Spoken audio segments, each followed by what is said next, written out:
Pelatih PSM Makassar, Bernardo Tavares sangat menyayangkan kurang respeknya wasit pada saat melawan Persija beberapa hari yang lalu.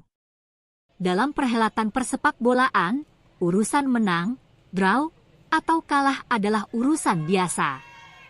Namun yang tidak bisa ditoleransi adalah respect, ujarnya pada saat konferensi pers di Stadion Gelora B.J. Habibie, Jumat, 7 Juli 2023.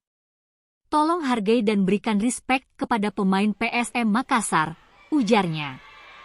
Terkait laga sebelumnya, kata Tavares, pemain nomor punggung 73 dari Persija menendang Yance pas di selangkangannya yang menyebabkan Yance tergeletak di menit ke-79 di dalam kotak 11 kita selama 40 detik.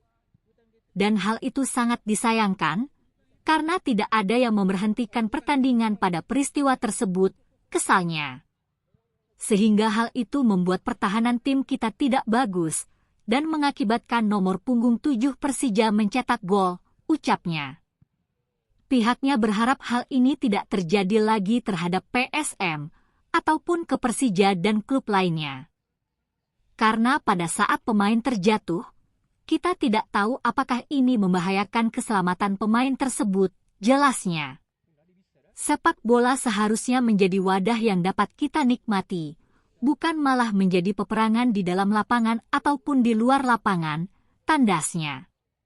Sehingga kita harus selalu respect satu sama lain, terhadap pemain PSM, ataupun klub-klub lain, tambahnya.